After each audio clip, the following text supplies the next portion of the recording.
जुलाई 2023 को एक व्यक्ति की शादी होती है।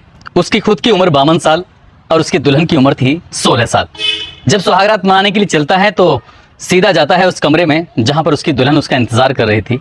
वहां जाने के बाद सबसे पहले दुल्हन के सामने एक कट्टा रखा जाता है, हथियार रखा जाता है, ये दिखाने के लिए कि अगर तुमने शोर मचाने की कोशिश की तो गोली मार दी जाएगी। दुल्हन जब ये बात सुनती है तो समझ नहीं पा रही थी कि आखिरकार ऐसा क्यों हो रहा है। जाहिर सी बात थी, दुल्हन 16 की, दूल्हा 52 साल का। पहली रात गुजर जाती है। अब हर रात जब भी उसके साथ वो उसका दूल्हा आता था, सीधा जो तमंचा कट्टा होता था उसके सामने रख दिया जाता था। लगातार ऐसे ही वक्त बीत रहा था। एक दिन उस दुल्हन को मौका मिलता है और दुल्हन यहाँ से भाग जाती है। भाग के सबसे पहले पहुंचती है अपनी बहन के पास और बहन से जाकर पूरी कहानी बयां करती है। कहती है कि मैं उस घर में बिल्कुल भी नहीं रहना चाहती, मेरे साथ रोज शारीरिक संबंध बनाए जाते हैं, सामने कट्टा रख दिया जाता है, कहा जाता है कि शोर मचाए तो गोली मार दी जाएगी।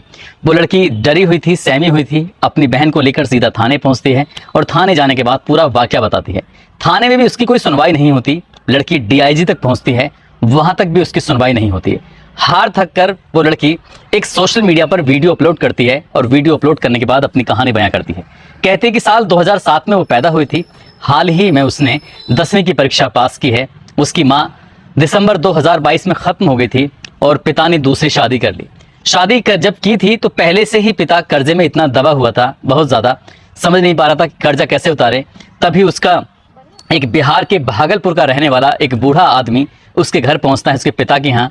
ये लड़की रहने वाली झारखंड के गोड्डा की, और वहाँ जाने के बाद उससे कहता है कि मैं तुम्हारी बेटी से शादी करना चाहता हूँ। जब शादी की बात आती है तभी आता है कि उसके ऊपर कर्जा है। सौतेली माँ कहती है कर्जा पटा दो और लड़की को यहाँ से ले जाओ।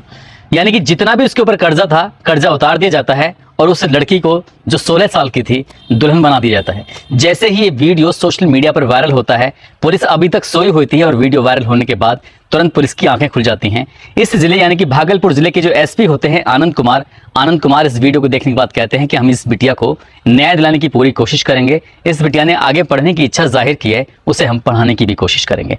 इस लड़की की तो जिंदगी बच जाती है, लेकिन आज की जो कहानी मैं आपको सुनाने जा रहा हूँ, इस कहानी को सुनने के बाद आपको भी तरस आएगा। सोचेंगे कि इस दुनिया में कैसी कैसी प्रवृत्ति के लोग रहते हैं।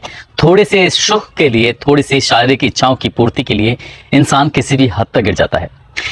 आदाब, नमस्कार, सत श्री अकाल। मैं उस्मान सैफी। आज की जो सच्ची घटना मैं आपको सुनाने जा रहा हूँ, ये सच्ची घटना है उत्तर प्रदेश का एक जिला है रायबरेली, और इसी जिले का एक थाना लगता है गुरुबख्शगंज थाना। दरअसल बात कर रहा हूँ 22 अगस्त 2023 की सुबह लगभग 6 या 6:30 बजे के आसपास, जब लोग अपने अपने घरों से जंगल निकल रहे थे, कोई काम के लिए तो कोई सोच के लिए तो कोई किसी और अन्य किसी काम के लिए।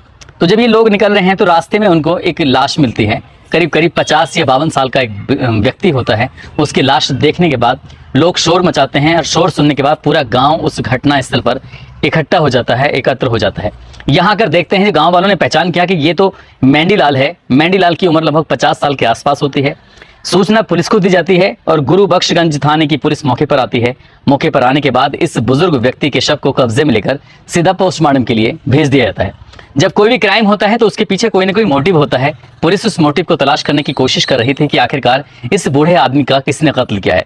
फिर पुलिस ने जब कोई सबूत हाथ नहीं लगता है, पुलिस की कोशिशें नाकाम होती चली जाती हैं। उधर पोस्टमार्टम की रिपोर्ट आती है। पोस्टमार्टम की रिपोर्ट से पता चलता है कि इस व्यक्ति का गला घोंटकर इसकी हत्या की गई है। साथ ही जो इसके शरीर की पसलियां थीं उनको बहुत बुरी तरह से किसी भारी वस्तु से मारकर तोड़ा गया है। साथ ही जो इस बूढ़े आदमी का गुप्तांग है उसको बहुत बुरी तरह से नुकसान पहुंचाया गया है। पुलिस को मोटिव मिल चुका था कि शायद किसी ने अवैध संबंधों के चलते, अवैध संबंधों से गुस्साए किसी व्यक्ति ने इसकी हत्या की है। पुलिस इस मामले की जांच पड़ताल में जुट जाती है। उस व्यक्ति से जुड़े हुए लोगों की तलाश करना शुरू कर देती है। तभी पुलिस के कान में आकर एक व्यक्ति फूंक मारता है, कहता है कि साहब मेरा नाम नहीं आना चाहिए, आप चाहो तो अपने स्तर से इस पॉइंट पर आप जांच करके देखिए, हो सकता है कि आपको कुछ इसमें सफलता मिल जाए। अब पुलिस इस मामले की जांच करने शुरू करती है। दरअसल दया शंकर नाम का एक व्यक्ति होता है जो कि ठीक इसका पड़ोसी होता है। उसकी बीवी है गीता, जिसकी उम्र लगभग 45 साल के आसपास है। अब पुलिस सीधा गीता के पास जाती है, गीता से बातचीत करती है, कहती है कि गीता ये बताइए कि इस हत्याकांड में तुम्हारी कितनी भूमिका है। गीता कहती है कि साहब ऐसी कैसी बात कर रहे हैं, मेरा क्या मतलब इस हत्याकांड से। तभी वो कहते हैं कि हमारे पास पर्याप्त सबूत है, बस हम ये जानना चाहते हैं कि तुम्हारा इसमें कितना रोल है। जब गीता ने शुरुआत में इधर उधर की बातें करनी शुरू की, लेकिन पुलिस ने जब उससे अपने तरीके से पूछताछ की तो उसने चौंकाने वाला खुलासा कर दिया। दरअसल दोनों के घर आसपास ही होते हैं, इस दयाशंकर की बीवी यानी कि गीता का और जो मेंढीलाल है उसका। मेंढीलाल जब इस घर के बराबर से गुजरता है तो वो उसकी हमेशा गीता की खूबसूरती की तारीफ किया करता था। दो साल पुरानी बात है, जब गीता की वो तारीफ करता था, धीरे धीरे करके उनकी आपस में नजदीकियां बढ़ने लगती हैं, वो एक दूसरे को चाहने लगते हैं। और जब उस गीता के घर पर कोई नहीं होता था तब मेंढीलाल इसके घर पे आ जाया करता था। घर पर आने के बाद ये दोनों स्वेच्छा से एक दूसरे के साथ शारीरिक संबंध बनाते थे और इन दोनों के बीच का जो रिश्ता था बहुत ही ठीक ठाक चल रहा था। कोई दिक्कत नहीं थी, कोई परेशानी नहीं थी। गांव के बहुत ही कम लोग इस बारे में जानते थे कि इन दोनों के बीच में शारीरिक संबंध बने हुए हैं। सब कुछ इनकी जिंदगी के हिसाब से ठीक चल रहा था। लेकिन एक दिन मेंढीलाल ने अपनी इच्छा जाहिर की। जो उसने इच्छा जाहिर की तो वो बहुत ही भयानक थी, खतरनाक थी। दरअसल वो गीता की एक बेटी होती है रोशनी, जिसकी उम्र लगभग 19 साल के आसपास होती है। वो गीता से कहता है कि गीता, जैसे मैं तुम्हें प्यार करता हूं, तुम्हारी बेटी रोशनी से भी मुझे उतना ही प्यार हो गया है। गीता ने जब ये बात सुनी उसने कहा कि वो तुम्हारी बेटी की उम्र की है, तुम्हें उससे ऐसी बात करनी नहीं चाहिए, उसकी तरफ देखना नहीं चाहिए। जिस पुरजोर तरीके से विरोध होना चाहिए था, गीता ने उस पुरजोर तरीके से विरोध नहीं किया और मेंढीलाल की थोड़ी हिम्मत बढ़ जाती है। अब मेंढीलाल इस लड़की यानी कि उस रोशनी को देखकर जब भी वो घर में अकेली होती थी तभी उससे वो छींटाकसी करता था, उस पर कमेंट करता था। यही नहीं, उसे बुरी नीयत से पकड़ने की भी कोशिश करता था और जब मौका मिलता था तो उसके साथ पकड़कर उसके साथ जबरदस्ती करता था। और ये लंबे समय से लगातार चला रहा था। लेकिन रोशनी ने कभी अपनी मां से इस बात का जिक्र नहीं किया, जबकि मेंढीलाल गीता से ये बात कर चुका था। और एक दिन जब इसके साथ जबरदस्ती करने की उसने कोशिश की तब वो रोती हुई अपनी माँ के पास जाती कि माँ, जो तुमने किया है सो किया है, लेकिन तुम्हारे पाप अब हम झेलने पड़ेंगे, ये कभी सोचा नहीं था। जब बेटी ने रोते हुए अपनी माँ गीता से ये पूरी कहानी बताई तो माँ को बहुत ज़्यादा गुस्सा आ जाता है। माँ और बेटी प्लान करते हैं, कहते हैं कि ठीक है, अगर उसने तुम्हारे ऊपर इस तरह की गंदी नजर रखी है तो उसका उसे सबक सिखाने की कोशिश करेंगे। 21 और 22 अगस्त की रात लगभग 12 बजे के आसपास का उसको वक्त दिया गया था। उससे कहा गया था कि तुम रोशनी के साथ जो भी कुछ करना चाहते हो वो तुम कर सकते हो, हमें कोई ऐतराज नहीं है, हमें कोई दिक्कत नहीं है। बस वो इन पलों का, इन वक्त का बेसब्री से इंतजार कर रहा था। उसको एक संदेश ये दिया गया था कि तुम्हें जब आओगे तो पिछले वाले दरवाजे से आना है, मुख्य द्वार से मत आना, क्योंकि कोई देखेगा तो अच्छा नहीं लगेगा। अब गीता उसका इंतजार कर रही थी, साथ ही उसकी बेटी रोशनी भी उसका इंतजार कर रही थी मेंढीलाल का। और 21-22 अगस्त 2023 की रात लगभग 12 बजे के आसपास पिछले वाले दरवाजे से जैसे वो अंदर प्रवेश कर रहा था, अपने सामने उस लड़की यानी कि 19 साल की रोशनी को देखता है तो उसका चेहरा खिल जाता है। लग रहा था जैसे क्या उसकी आज जो इच्छाएं हैं वो पूरी होने वाली हैं। और जैसे ही उसने उस लड़की को अपनी बाहों में भरने की कोशिश की, तुरंत ही गीता ने पीछे से एक डंडा लिया, उसके सर में बहुत जोर का मारा। जैसे ही जोर का डंडा लगा, वो इससे पहले कि चीख पाता, चीखने की कोशिश करता, बेटी ने उसका मुंह दबा लिया। और मुंह दबाने के बाद मां ने और बेटी ने दोनों ने मिलकर उसके शरीर के अलग अलग हिस्सों पर भारी वस्तुओं से हमला किया। उसकी शरीर की पसलियां तोड़ दी बहुत बुरी तरह से, साथ ही जो उसका गुप्तांग होता है उसको बहुत ज्यादा नुकसान पहुंचाया गया। और इसी बीच में एक दुपट्टा लेकर उसका गला घोंटकर उसकी हत्या कर देते हैं। और उस दुपट्टे को तब तक खींचा जाता है जब तक कि उसके प्राण नहीं निकल जाते हैं। जब ये तसल्ली हो जाती है कि अब मेंढीलाल इस दुनिया में बचा नहीं है, खत्म हो चुका है, मर चुका है, तब माँ और बेटी ने प्लान किया कि क्यों ना इसके शव को अब ठिकाने लगाया जाए। तभी घर से वो एक ऐसे कपड़े का इंतजाम करते हैं। कपड़े का इंतजाम करने के बाद उस कपड़े में उसकी बॉडी को लपेटा जाता है। लपेटने के बाद रात के लगभग 1 या 1:30 बजे के आसपास का वक्त हो चला था। माँ और बेटी उसे कंधे पे डालकर सीधा जंगल की तरफ लेके जाते हैं, जब पूरा गाँव पूरी तरह से सोया हुआ था। और गाँव से लगभग 100 या 150 मीटर की दूरी पर जंगल में उस शव को सड़क के किनारे फेंक देते हैं। और जब सड़क के किनारे फेंकते हैं तो राह चलते लोगों को अगले ही दिन सुबह में ये शव दिखाई दे जाता है। और लोगों को दिखाई देने के बाद फिर पुलिस आती है। पुलिस इस घटनाक्रम का खुलासा करती है। ये पता चलता है कि लगभग 2 साल से इस गीता के साथ इस व्यक्ति के अवैध संबंध थे और ये व्यक्ति उसकी बेटी पर गंदी नजर रख रहा था, उसके साथ शारीरिक संबंध बनाने की लगातार कोशिश कर रहा था।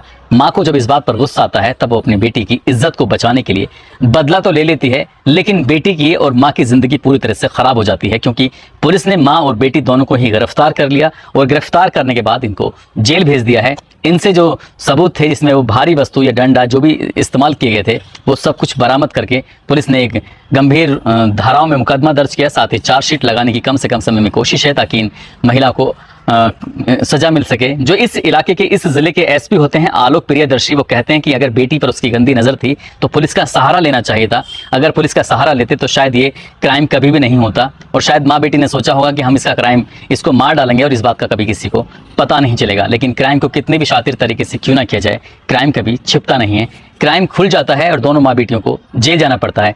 एक माँ अपनी बेटी की इज्जत बचाने के लिए वो खुद हत्यारन बन जाती है, जबकि एक कहानी जो कि झारखंड झारखंड और बिहार के भागलपुर की होती है। वहां पर 16 साल की एक बेटी को एक पिता अपना कर्जा खत्म करने के लिए, कर्जे से मुक्ति पाने के लिए अपनी ही बेटी को एक पैसे वाले आदमी को बेच देता है और उसके साथ उसकी शादी कर देता है। हालांकि बेटी ने अपने लिए जब चारों तरफ से रास्ते बंद हो चुके थे तो वीडियो के माध्यम से अपनी पूरी कहानी सोशल मीडिया पर वायरल की, तब जाकर पुलिस की नींद टूटी। दोस्तों, इन दोनों घटनाक्रम को सुनाने का उद्देश्य किसी को परेशान करना नहीं है, किसी का दिल दुखाना नहीं है, बल्कि आपको जागरूक करना है, आपको सचेत करना है। कोई भी क्राइम अगर होता है उससे पहले दस्तक होती है, और दस्तक जो लोग पहचान जाते हैं क्राइम कभी नहीं होता, और जो लोग दस्तक को पहचान नहीं पाते हैं तो क्राइम हो जाता है। इन घटनाओं में भी ठीक ऐसा ही हुआ है। इसलिए आपको हर वक्त सतर्क होना पड़ेगा, सजग होना पड़ेगा, ताकि आप किसी भी क्राइम से बच सकें। और जाते जाते आज पलक कुमारी हैं, इनका जन्मदिन है, इनको जन्मदिन की बहुत सारी शुभकामनाएं, बहुत बहुत मुबारकबाद। साथ ही आजम अंसारी बिहार के रहने वाले हैं, नाजिम सैफी मेवात से हैं, हल्द्वानी से पूजा है, फैसल जमाल इनका बेटा है बिलाल, और अन सिंह गुड़िया हैं मध्य प्रदेश की रहने वाली, प्रदीप पांडे हैं, लता गौतम हैं, आसिफ कुरैशी हैं, मंगलेश सांगर हैं, अनिरुद्ध पाल, गौरव गुज्जर, बरकत अली, जयदेव राणा, आशिक अली, रफान हुसैन नोएडा से हैं। इन लोगों ने नाम लेने की अपील की थी। आप सब लोग अपना ख्याल रखें, सुरक्षित रहें। जय हिंद, जय भारत।